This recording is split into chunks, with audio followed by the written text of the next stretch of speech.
The CIA, a name synonymous with secrecy, espionage, and covert operations. But behind the shadowy facade, a project of extraordinary ambition unfolded. The Stargate Project.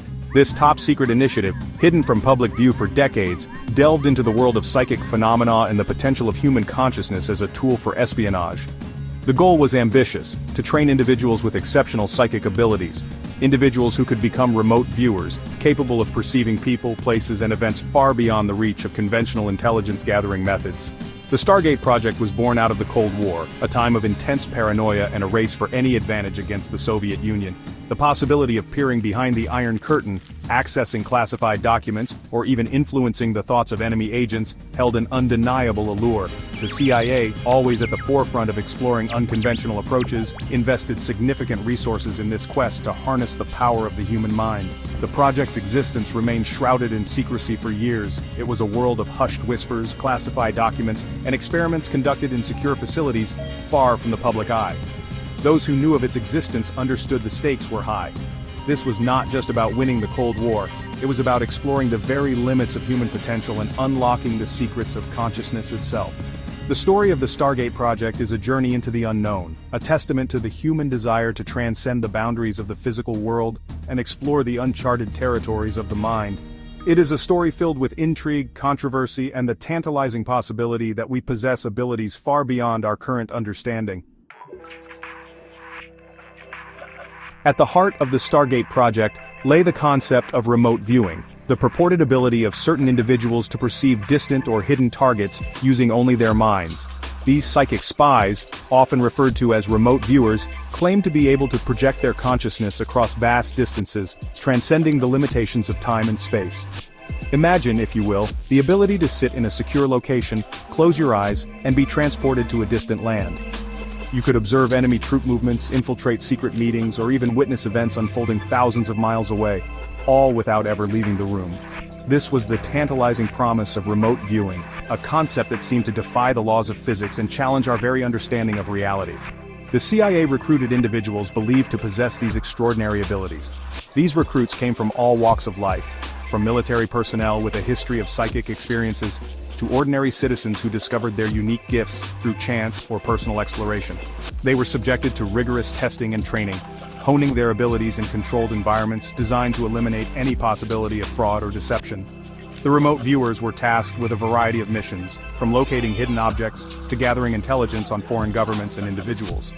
Their successes, often documented in detailed reports and corroborated by other intelligence sources, hinted at the potential of remote viewing as a valuable tool in the intelligence arsenal. However, the nature of psychic phenomena, with its inherent subjectivity and difficulty in replication, made it a constant target of skepticism and debate. To harness the powers of their psychic spies, the CIA devised specific protocols and environments. They understood the need to minimize distractions and maximize the focus of the remote viewers. One method involved the use of holodecks, specially designed rooms that could mimic various environments and scenarios. These holodecks were not the futuristic, holographic environments depicted in science fiction, but rather controlled spaces where lighting, sound, and even temperature could be manipulated to simulate different locations and situations. The remote viewer would enter the holodeck, relax into a state of deep concentration, and then attempt to project their consciousness to the designated target. In other instances, remote viewing sessions occurred in more mundane settings. A psychic spy might be at home, perhaps in a quiet study or even their own bedroom. The CIA handlers would provide them with a target, often a set of coordinates or a photograph, and the viewer would attempt to connect with that location remotely. The use of both holodecks and home environments aimed to explore the optimal conditions for remote viewing. Could a controlled setting enhance psychic abilities? Or was the familiarity of home more conducive to achieving a deep trance state?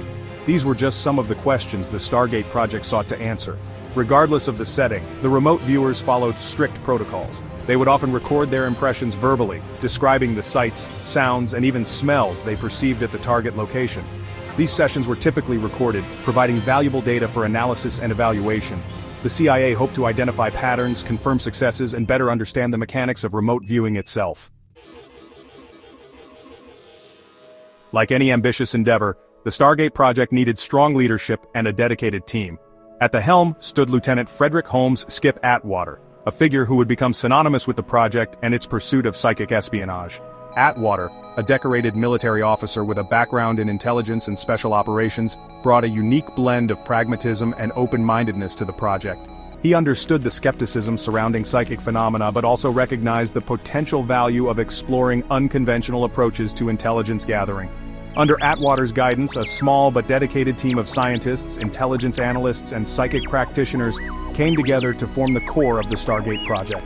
They worked tirelessly, often in secrecy and isolation, to refine remote viewing protocols, analyze data, and assess the operational potential of this unorthodox form of espionage. The team faced numerous challenges. Funding was often precarious, subject to the whims of shifting political winds and the skepticism of higher-ups. The scientific community remained largely dubious, viewing remote viewing as pseudoscience at best and outright fraud at worst.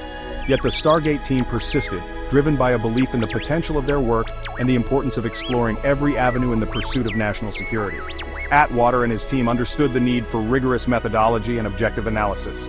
They implemented double-blind experiments where neither the remote viewer nor the analysts knew the target in advance to eliminate bias and ensure the integrity of their findings. They also collaborated with outside experts in fields such as psychology and parapsychology, seeking to ground their work in established scientific principles and gain a deeper understanding of the human mind.